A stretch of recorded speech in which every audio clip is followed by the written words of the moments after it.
پیغام د مدنی دی حدیث د پاک نبی دی پیغام د مدنی دی حدیث د پاک نبی دی حدیث د پاک نبی دی کوي دارنګ بیان د ژوند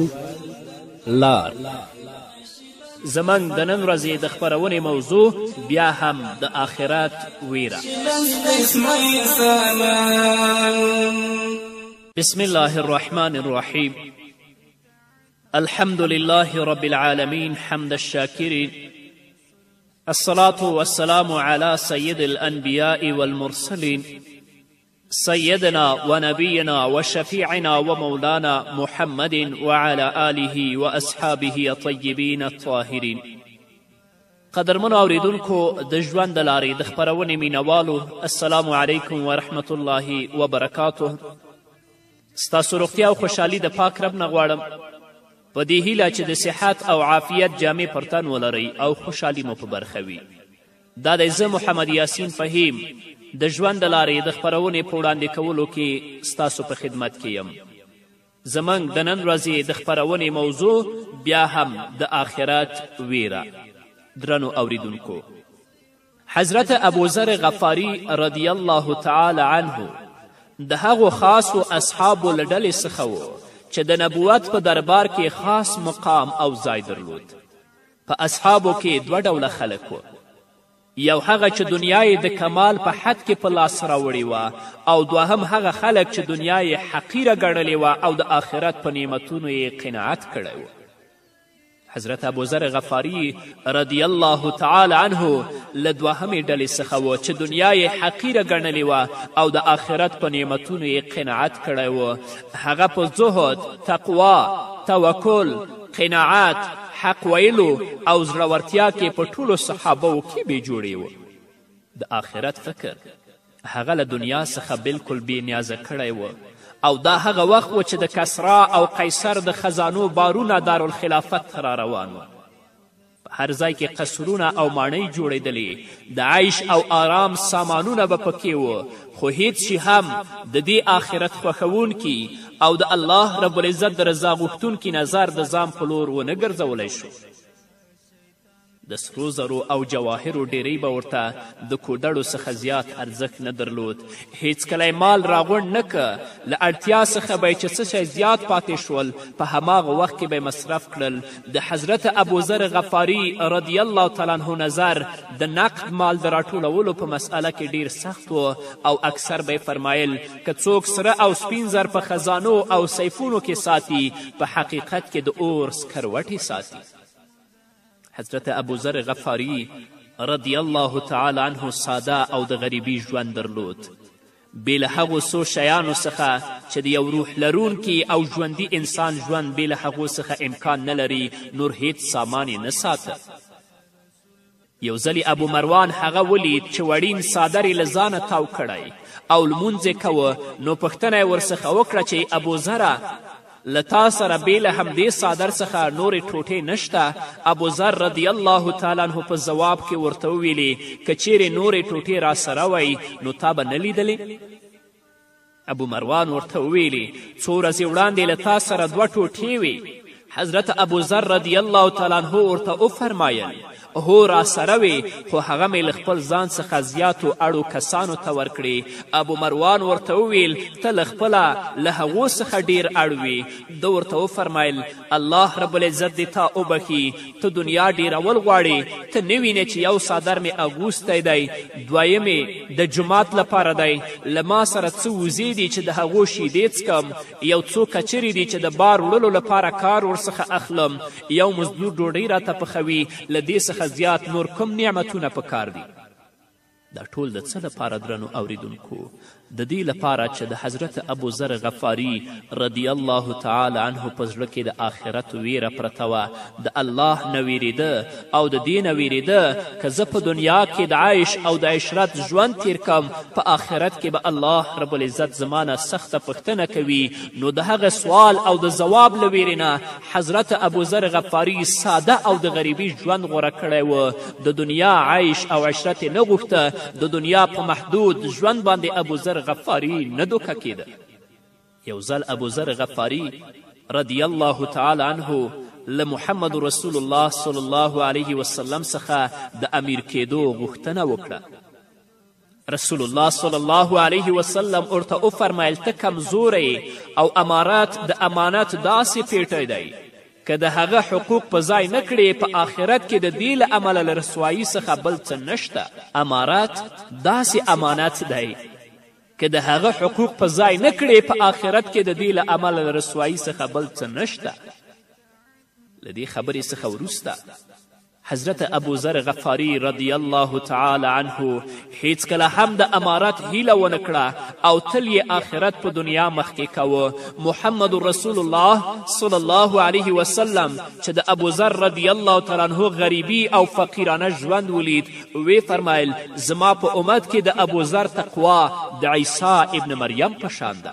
محمد رسول الله صلی الله علیه وسلم چې د حضرت ابوذر غفاري رضی الله تعالی عنه تقوا د حضرت عیسی ابن مریم تقوا سره مشابه کوي د څه دپاره چې د حضرت ابوذر په زړه کې د آخرت ویره پرته وه، د الله ویره پرته وه، نو خپل ژوند د الله رب العزت د اوامرو او د احکامو په رڼا کې او د محمد رسول الله د سنتو او لارښوونو په رڼا کې تیروه. آخرت یې غوښته، دنیا یې نه غوښتله. عمران بن حطان وای یو ځلې زه له ابوذر رضی الله تعالی عنه سره وم.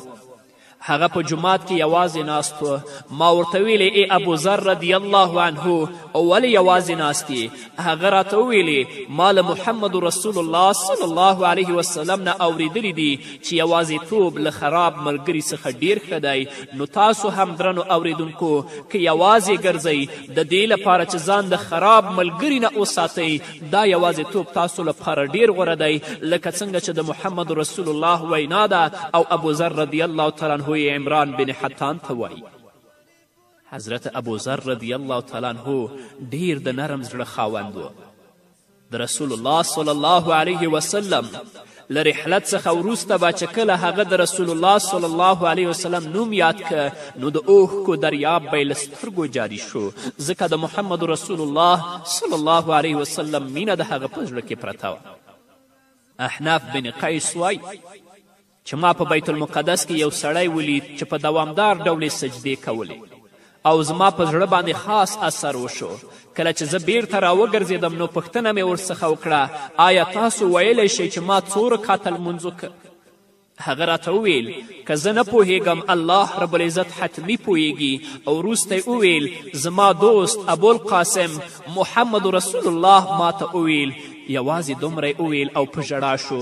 بیا یې ویل زما دوست ابوالقاسم محمد رسول الله ما ته وویل. خبره یې پوره کړې نه وه چې بیا یې اوښکې را روانې شوې. په پای کې ځان برابر که او وی ویل زما دوست ابوالقاسم صلی الله علیه وسلم ما ته وفرمایل د الله کوم بنده چې یو ځل الله رب العزت ته سجده وکړي الله رب العزت د هغه یوه درجه لوړه کوي او د هغه یوه بدي له منځه وړي او پر ځای یې یوه نیکي ورته لیکي. احناف بن قیس وایي ما پوښتنه وکړه ته څوک یې؟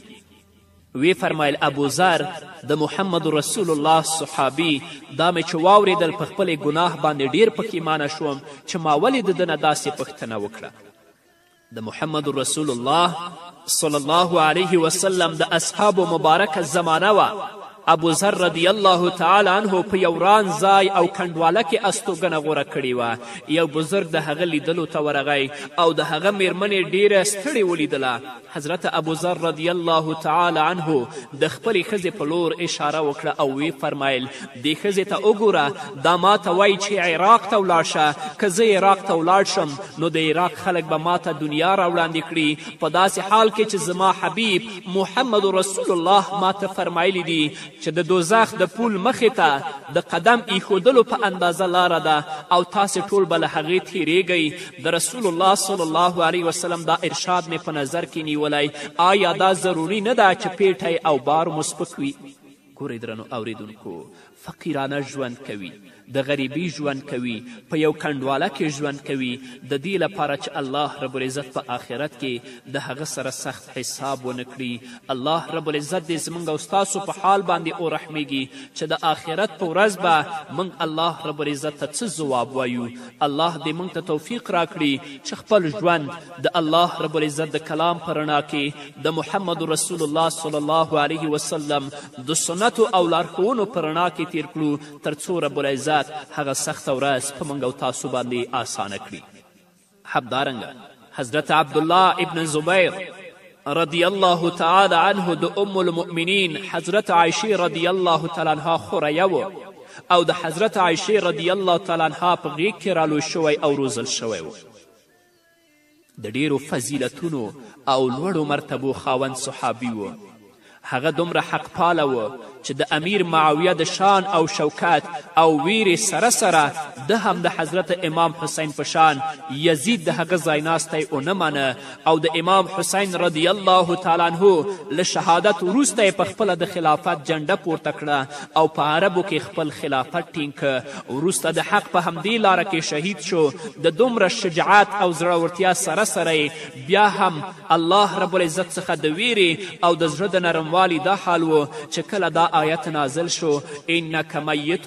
و انهم میتون ثم انکم یوم القیامت عند ربکم تختصمون ای پیغمبره ته هم مړ کیدونکی او دوی هم مړه کیدونکي دي په پای کې به تاسې ټول د خپل رب حضور ته خپله دعوه وړاندې کوئ کله چې دا آیت نازل شو له محمد رسول الله صلی الله علیه وسلم یې وپوښتل یا رسول الله آیا د قیامت په ورځ به زموږ دعوا او جګړې تکرار شي رسول الله صلی الله علیه وسلم وفرمایل د یوې ذرې حساب به کیږي او حق به حقدار ته ورکول کیږي کله چې دا خبرې واورېدلې نو په رېږدېدلو شه او ویل الله اکبر څومره سخت وخت به وي د حضرت عبدالله ابن زبیر رضی الله تعالی عنه شان ته د هغه شوکت ته وګورئ د حضرت عایشې رضی الله تعالی عنها خوریه دی او د هغې په غیږ کې رالوی شوی او روزل شوی خو بیا هم د الله نه څومره ویریږي د آخرت نه څومره ویریږي محمد رسول الله صلی الله علیه وسلم ته وایي آیا د قیامت په ورځ به زموږ دعوا او جګړې تکرار شي محمد رسول الله ورته وایي د یوې ذرې حساب به کیږي او حق به حقدار ته ورکول کیږي نن ورځ چې زموږ او ستاسو ټول وخت په ظلم او د خلکو د حق خوړلو باندې تیریږي د آخرت په ورځ مو چې کله الله رب العزت د خپل حضور ته ودروي رب العزت ته به څه ځواب وایو راځئ همدا اوس الله ته متوجه شئ د خپل عمر او خپل ژوند د الله رب العزت د کلام په رڼا کې د محمد رسول الله د سنتو او د احادیثو په رڼا کې تیر کړئ تر څو رب العزت زموږ نه راضي شي او هغه سخته ورځ الله رب العزت په موږ او تاسو باندې آسانه کړي همدارنګه درنو اوریدونکو حضرت مالک بن ثعلبه رضی الله تعالی عنه یو بډای صحابي و یو سرمایهدار صحابي و یو ورځ د محمد رسول الله صلی الله علیه وسلم په لور ور روان و رسول الله صلی الله علیه وسلم د سورة توبې دا آیت تلاوت کوه والذین یکنزون الذهب والفضة ولا ينفقونها فی سبیل الله فبشرهم بعذاب علیم کله چې رسول الله دا آیت تلاوت کوه په حضرت مالک بن ثعلبه رضی الله تعالی عنه دی آیات دومره اثر وکړه چې بېهوشه شو کله چې په هوش شو نو رسول الله صلی الله علیه وسلم ته ورغی او پوښتنه یې وکړه یا رسول الله آیا دا آیت د هغه چا په اړه نازل شوی چې سره او سپین زر ټولوي او ساتي محمد رسول الله صلی الله علیه وسلم وفرمایل هو حضرت مالک بن ثعلبه رضی الله تعالی عنه وویل ای رسول الله بیا به له دې غلام یعنی د مالک بن ثعلبه سره یو درهم او دینار هم پاتې نشي بیا یې تر ماښامه پورې خپل ټول دولت خیرات که او د الله په لاره کې ولګوه ګورئ درنو اوریدونکو هغه یو وارې دا آیت اوري والذین یکنزون الذهب والفضة ولا ينفقونها في سبیل الله فبشرهم بعذاب علیم بېهوشه کیږي او د محمد رسول الله نه پوښتنه کوي تر ماښامه پورې خپل ټول مال او دولت خیراتوي موږ چې ورځ تر بلې سرمایه او پیسې ټولوو حتی اکثره زکات هم نه ورکوي دوی به د آخرت په ورځ د الله رب العزت په حضور کې نه درېږي الله رب العزت به ترې پوښتنه نه کوي الله دې زموږ په حال باندې رحم وکړي الله دې په خپل فضل په خپل رحم او په خپل کرم سره موږ او تاسو ته بښنه وکړي په همدې هیله درنو اوریدونکو نور به واورو خو د یوې دمې نه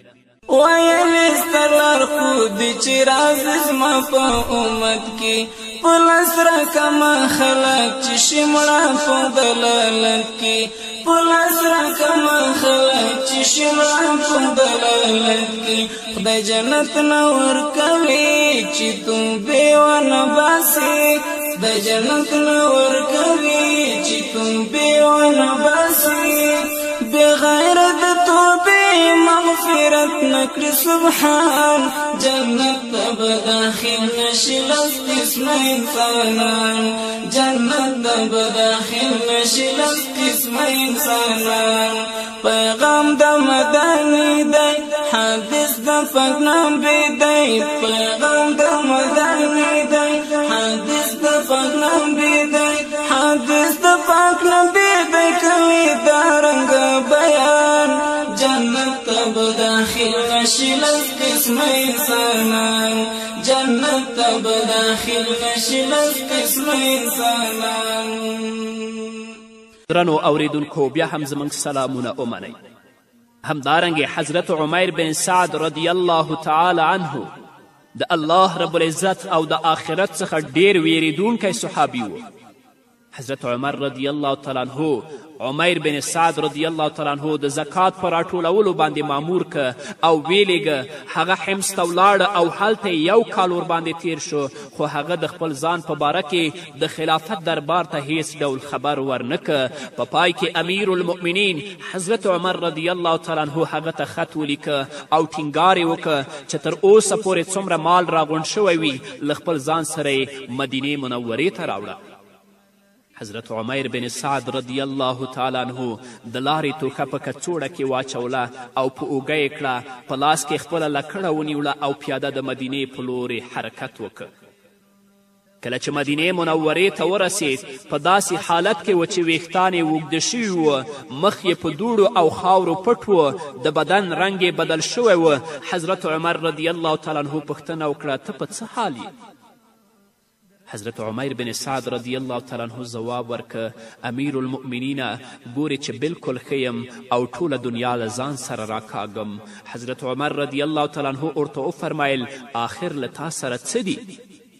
عمیر بن سعد عرض وکړه دا زما کڅوړه ده چې په هغې کې مې د لارې توښه ده کاسه مې ده چې خوراک پکې کوم او په هغې سر او جامې وینځم یو وړوکی مشک دی چې د څکلو او اودس اوبه پکې ساتم او یوه ډنډه ده چې د ضرورت په وخت کې له دښمن سره پرې مقابله کوم آخر د دې شیانو نوم اخیستل خو پکار دي حضرت عمر رضی الله تعالی عنه پوښتنه وکړه آیا ته پیاده راغلی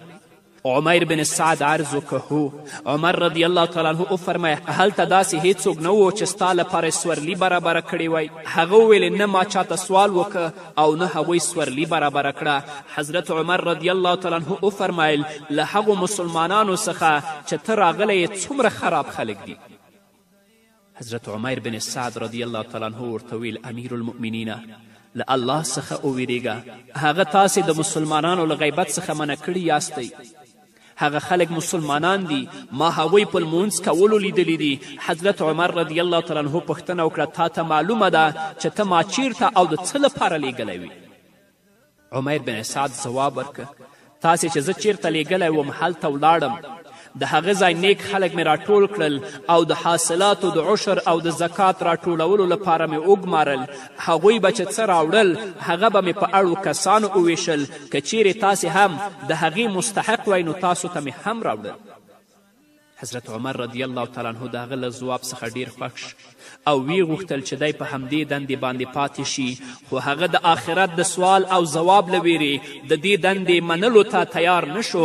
هغه عرض وکړي امیر المؤمنین اوس زه له دې کار څخه معافي غواړم، نه به ستاسو په زمانه کې ومنم او نه له تا څخه وروسته، ځکه چې د زرګونو احتیاطونو سره سره د الله رب العزت له نیولو څخه خلاصېدلی نشم. ما ډیر زیات زیار وویست چې د حکمرانی له بوی څخه هم ځان وساتم، خو یو ورځ مې یو نصراني ته له خولې ووتل چې الله دې تا خوار کړي. وګورئ د آخرت ویرې ته. نن ورځ د خلکو وینې تویوي، د خلکو مالونه خوري، د خلکو مالونه غصب کوي، خو د الله ویره او د آخرت ویره نشته. ظالمان په دغه باندې ژوند تیروي، د آخرت په ورځ به د الله په حضور کې الله ته څه ځواب وایي. له دې څخه وروسته اجازه وغوښتله او د خپل کور په لور چې له مدینې منورې څخه څو میله لرې روان شو. د هغه له تګ څخه وروسته حضرت عمر رضی الله تعالی عنه د یو سړي په لاس 100 دیناره هغه ته ولیږل او ورته وویل که چیرې د هغه ژوند څوکاله او د اطمینان وړ و په پټه خوله بیرته راشه، او که چیرې په تنګسه او په غریبي کې و نو دا پیسې ورکړه. کله چې د حضرت عمر رضی الله تعالی عنه استازی حضرت عمیر بن سعد رضی الله تعالی عنه ته ورسېده، هغه دیوال ته ناست و او له خپل کمیس څخه یې حشرات لرې کول. ده ورته ویلې کینئ له کوم ځای څخه راغلی؟ استازي ځواب ورکه له مدینې څخه راغلی یم. پوښتنه یې وکړه امیر المؤمنین څنګه و؟ ویلې ښه دی د الله حکم او قانون پلی کوي. حضرت عمیر بن سعد رضی الله تعالی عنه چې دا واورېدل نو د حضرت عمر رضی الله تعالی عنه په حق کې داسې دعا وکړه: ای الله د عمر رضی الله تعالی عنه مرسته وکړه، هغه ستا په مینه کې ډیر کلک دی. قاصد 3 ورځې هلته تیرې کړلې. د هغه ژوند حالات یې چې ولیدل چې ډیر په سختي سره یو وړه ډوډۍ په لاس ورځي چې هغه هم د میلمه مخې ته ږدي او په خپله په لږه ژوند تیروي. استازي وروسته له 3 ورځو هغه 100 دینار را وویستل او ورته یې ویلې واخلئ دا امیر المؤمنین ستا د اړتیا لپاره رالیږلي دي. حضرت عمر بن سعد رضی الله تعالی عنه چې دا واورېدل چیغې کړلې او ویې فرمایل زه دې ته اړتیا نه لرم او دا ټولې په یتیمانو او فقیرانو وویشئ. د حضرت عمر رضی الله تعالی عنه استازي چې دا حالت ولید بیرته مدینې منورې ته راغی او حضرت عمر رضی الله تعالی عنه ته ټول حال بیان کړ. حضرت عمر رضی الله تعالی عنه حضرت عمر بن سعد رضی الله تعالی عنه مدینې منورې ته راوغوښت او هغه ته ډیره غله او جامې ورکول غوښتل، خو هغه غله ونه منله او وی ویل امیر المؤمنین زه دې ته اړتیا نه لرم ځکه چې ما 2 ساعه اوربشې په کور کې پریښي دي او راغلی یم. یعنې 3-4 کیلو اوربشې مې په کور کې پریښي دي، ستا حضور ته راغلی یم، دې ته زه اړتیا نه لرم. خو کومه جامې چې امیر المؤمنین رضی الله تعالی عنه ورته پیش کړي وي هغه یې واخیستلې او وی فرمایل چې زما میرمن جامې نه لري نو دا جامې به د خپلې میرمنې د اغوستلو لپاره ویسم. له دې پیښې څخه څه موده وروسته حضرت عمر بن سعد رضی الله تعالی عنه وفات شو. کله چې امیر المؤمنین حضرت عمر فاروق رضی الله تعالی عنه له دې پیښې خبر شو ډیر سخت خفه شو. دی پیاده د بقیع هدیرې ته د حضرت عمر بن سعد رضی الله تعالی عنه قبر ته ورغی او هغه ته د رحمت او مغفرت دعا وکړه او وی فرمایل کاشکې چې له ما سره د عمر بن سعد په شان کوم سړی پیدا شوی وی او له ما سره د مسلمانانو د معاملاتو په سرته رسولو کې مرسته کولی. وګورئ عمر بن سعد د محمد رسول الله صلی الله علیه وسلم جلیل القدر صحابي دی، حاکم دی او والی دی، خو بیا هم د الله رب العزت نه څومره ویریږي. د الله رب العزت څومره ویره د هغه مبارک په زړه کې پرته ده د دې لپاره چې د آخرت حساب سخت دی. د الله په حضور کې زه ځواب نشم ورکولی. د دنیا غریبي او ساده ژوند غوره کوي، خو د دې نه ویریږي چې الله به په آخرت کې ما سره سخت حساب وکړي. نو راځئ درنو اوریدونکو الله ته متوجه شو، د خپل ژوند د الله رب العزت د کلام په رڼا کې او د محمد رسول الله صلی الله علیه وسلم د احادیثو په رڼا کې تیر کړو تر څو رب العزت هغه سخته ورځ په موږ او تاسو باندې هم آسانه کړي. په همدې هیله درنو اوریدونکو دا وه زموږ د نن ورځې خپرونه چې ستاسو درانه حضور ته وړاندې شوه. تر بلې خپرونې پورې چې زه بیا هم ستاسو درانه حضور ته راځم تاسو ټول په لوی الله سپارم. پاتې ژوند مو نیکمرغه، ښاد، بریالي او کامیاب اوسئ. اول هغه سړی چې زه تر مخ د واکدارانو چې کاندي چاپلوسي د ظالمانو امیرانو چې کاندي چاپلوسي د ظالمانو امیرانو کفن کشتای دوهم او نمام بولی دریم کفن کشتای دویم او نمام بولی دریم چکڑی چغل خوری د دو تر منزل کا شیطان جنت تا بداخل نشی لس قسم انسانان پیغام د مدنی دی حدیث د پاک نبی دی حدیث د پاک نبی دی کوي دارنګ بیان جنت تا بداخل نشی لس قسم انسانان جنت تا بداخل نشی لس قسم انسانان بلکستی تلرم چکڑی را جمع جنکی اختا پا فسق فجور وی ہمیشہ کری بدکاری اختا پا فسق فجور وی ہمیشہ کری بدکاری پنزم دی چی پخپل پات بندی نکان دی غیرات پنزم دی چی پخپل پات بندی نکان دی غیرات پگم چوی ڈول زنو وہی ڈول پر دے جہان جنت تا بداخل نشی لس قسم انسانان پیغام د مدنی دی حدیث د پاک نبی دی حدیث د پاک نبی دی کوي دارنګ بیان جنت تا بداخل نشی لس قسم انسانان جنت تا بداخل نشی لس قسم انسانان وهم هغه سروزګر د چې وهي د سروز اسباب اتم چې در گذر نیت نه کوي د چاپ باب اتم چې در گذر هیڅ نه کوي د چاپ باب عفن کړي تر ګناه نه مني عذر د چا عفن کړي د ګناه نه مني عذر د چا چې کړي وي قصور د په حق یو مسلمان جنت ته بداخل نشي لس قسم انسانان جنت ته بداخل نشي لس قسم انسانان پیغام د مدنی دی حدیث د پاک نبی دی حدیث د پاک نبی دی کوي دارنګ بیان جنت ته بداخل نشي لس قسم انسانان جنت ته بداخل نشي لس قسم انسانان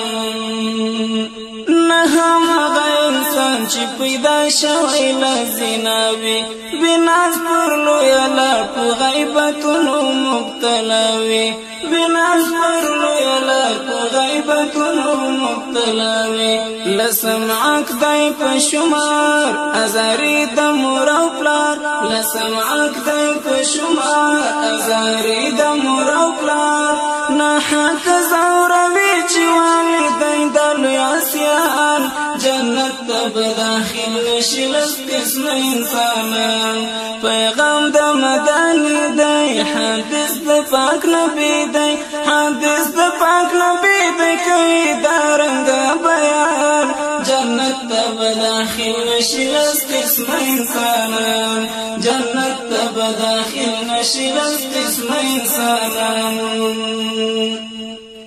حضرت ابن عباس د حدیث کړی روایت باید چې مسلمانو ترې حاصل کړو څه عبرت باید چې مسلمانو ترې حاصل کړو څه عبرت پرې عامل شه مسروري د تحفه د اخروي پرې عامل شه مسروري د تحفه د اخروي